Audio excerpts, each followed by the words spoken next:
കലൂർ ജവഹർലാൽ നെഹ്റു സ്റ്റേഡിയത്തിലെ നൃത്ത പരിപാടിയുമായി ബന്ധപ്പെട്ട വിവാദങ്ങളുടെ പശ്ചാത്തലത്തിൽ GCDA സൈറ്റ് എഞ്ചിനീയർക്കെതിരെ നടപടി. എഞ്ചിനീയറെ സസ്പെൻഡ് ചെയ്തു. SS ഉഷയാണ് അന്വേഷണ വിധേയമായി സസ്പെൻഡ് ചെയ്തത്. കരാറിലെ സുരക്ഷാ നിർദ്ദേശങ്ങൾ പാലിച്ചോ എന്ന് പരിശോധിച്ചില്ലെന്ന് ചൂണ്ടിക്കാട്ടിയാണ് നടപടി.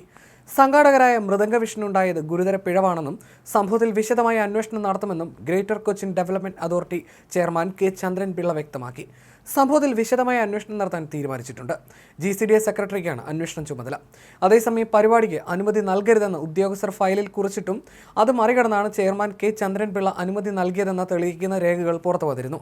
എന്നാൽ കാര്യകാരണങ്ങൾ നിരത്തി ഉദ്യോഗസ്ഥർ അനുമതി നിഷേധിച്ച പരിപാടിക്കാണ് ചെയർമാൻ ഇടപെട്ട് പ്രത്യേക അനുമതി നൽകിയത്. ചെയർമാൻ അനുമതി നൽകിയതിന് പിന്നാലെ മൃദംഗ വിഷൻ GCDയുടെ അക്കൗണ്ടിൽ 13 ലക്ഷം രൂപ അടയ്ക്കുകയും ചെയ്തു. പോലീസിന്റെയോ ഫയർഫോഴ്സിന്റെയോ കൊച്ചി കോർപ്പറേഷന്റെയോ അനുമതി നേടും മുമ്പാണ് ഒറ്റ ദിവസം കൊണ്ട് സംഘാടകർക്ക് ദ്രുതഗതിയിൽ അനുമതി ലഭിച്ചത്. കായികേതര പരിപാടികൾക്ക് സ്റ്റേഡിയം നൽകരുതെന്ന് നിയമമില്ലെന്നും ഉദ്യോഗസ്ഥർ പറയുന്നത് മാത്രം കേൾക്കാനുമല്ല ഭരണസമിതി എന്നുമായിരുന്നു ചെയർമാൻ K. ചന്ദ്രൻപിള്ളയുടെ പ്രതികരണം. GCDയുടെ ഭാഗത്തു നിന്ന് കരാർ വ്യവസ്ഥകൾ പാലിക്കുന്നുണ്ടെന്ന് ഉറപ്പുവരുത്താൻ വേണ്ടത്ര ജാഗ്രതയോടെയുള്ള അന്വേഷണം ഉണ്ടായില്ലെന്ന് കണ്ടെത്തിയെന്നും അതിന്റെ അടിസ്ഥാനത്തിൽ GCDയുടെ സൈറ്റ് എഞ്ചിനീയറെ അന്വേഷണ വിധേയമായി സസ്പെൻഡ് ചെയ്യാൻ തീരുമാനിച്ചുവെന്നും ചെയർമാൻ ചന്ദ്രൻപിള്ള വാർത്താ സമ്മേളനത്തിൽ പറഞ്ഞു.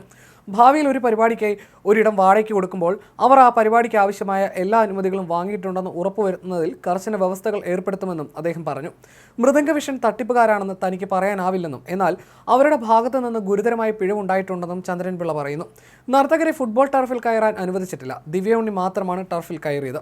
അതിന് കേരള ബ്ലാസ്റ്റേഴ്സ് അനുമതി നൽകുകയും ചെയ്തിരുന്നു. മറ്റുള്ളവർ പുറത്തായിരുന്നുവെന്നും അതിന്റെ ചിത്രങ്ങൾ ലഭ്യമാണെന്നും അദ്ദേഹം പറഞ്ഞു.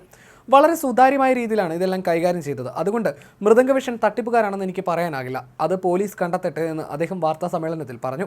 മറൈൻ ഡ്രൈവോ മൈതാനമോ ആരെങ്കിലും എന്തെങ്കിലും ആവശ്യത്തിന് ചോദിച്ചു വന്നാൽ കഴിയുന്നതും കൊടുത്ത് പ്രോത്സാഹിപ്പിക്കും. ഇതൊരു നഗരമാണ്. അന്നത്തെ പരിപാടിയിൽ ഒരുപാട് നല്ല വശങ്ങൾ ഉണ്ടായിട്ടുണ്ട്. ഹോട്ടലുകൾ, വാഹനങ്ങൾ ഉൾപ്പെടെ നഗരത്തിലുടനീളം വലിയ സാമ്പത്തിക നേട്ടമുണ്ടായിട്ടുണ്ട്. ഇനിയും കായികേതര ആവശ്യങ്ങൾക്ക് മറ്റു ദോഷങ്ങൾ ഇല്ലാത്ത വിധത്തിൽ ശ്രദ്ധാപൂർവ്വം കൊടുത്താൽ ഈ മൈതാനം നഗരത്തിന്റെ ഒരുപാട് ആവശ്യങ്ങൾക്ക് പ്രയോജനം ചെയ്യും. ഈ ഒറ്റ സംഭവം കാരണം അതെല്ലാം ഇല്ലാതാകുന്ന വിധത്തിൽ പോവേണ്ടതില്ലെന്നും ചന്ദ്രൻപിള്ള കൂട്ടിച്ചേർത്തു. അതിനിടെ ഗുരുതരമായി പരിക്കേറ്റ ഉമാ തോമസ് MLA വെന്റിലേറ്ററിൽ നിന്ന് മാറ്റിയിരുന്നു. വെന്റിലേറ്റർ സഹായം മാറ്റിയെങ്കിലും അപകടനില പൂർണ്ണമായും തരണം ചെയ്തിട്ടില്ലാത്തതിനാൽ ഉമാ തോമസ് തീവ്രപരിചരണ വിഭാഗത്തിൽ തന്നെ തുടരുമെന്ന് മെഡിക്കൽ ബുള്ളറ്റിൻ വ്യക്തമാക്കുന്നു. അപകടമുണ്ടായി 6 ദിവസത്തിന് ശേഷമാണ് വെന്റിലേറ്ററിൽ നിന്ന് മാറ്റുന്നത്. ഇന്ന് രാവിലെ 11 മണിയോടെയാണ് ഉമാ തോമസിനെ വെന്റിലേറ്ററിൽ നിന്ന് മാറ്റിയത്. ആശുപത്രിയിൽ എത്തിച്ചതു മുതൽ വെന്റിലേറ്റർ സഹായത്തിലാണ് കഴിഞ്ഞിരുന്നത്. ശ്വാസകോശത്തിന് പുറത്തെ നീർക്കെട്ട് നിലനിൽക്കുന്നുണ്ടെങ്കിൽ കൂടി ശ്വാസകോശത്തിന്റെ ആരോഗ്യസ്ഥിതി തൃപ്തികരമായതിനാൽ വെന്റിലേറ്ററിൽ നിന്ന് മാറ്റാൻ തീരുമാനിക്കുകയായിരുന്നുവെന്ന് മെഡിക്കൽ ബുള്ളറ്റിൻ വ്യക്തമാക്കി. ഉമാ തോമസ് കഴിഞ്ഞ ദിവസം എഴുന്നേറ്റ് ചാരിയിരുന്നിരുന്നു. ഇന്നും മക്കളും ഡോക്ടർമാരുമായി ഇവർ സംസാരിച്ചു. MLA ബന്ധുക്കളുമായി സംസാരിച്ചെന്നും എക്സസൈസിന്റെ ഭാഗമായി പേപ്പറിൽ എഴുതിയതായും എറണാകുളം റിനൈ മെഡിസിറ്റി അധികൃതർ അറിയിച്ചു. വീടിന്റെ അറ്റകുറ്റപ്പണി സംബന്ധിച്ച് ഉമാ തോമസ് കുടുംബാംഗങ്ങൾക്ക് നിർദ്ദേശം നൽകി. വാരിക്കൂട്ടണം എല്ലാ സാധനങ്ങളും എന്നായിരുന്നു ഉമാ തോമസ് എഴുതി നൽകിയത്.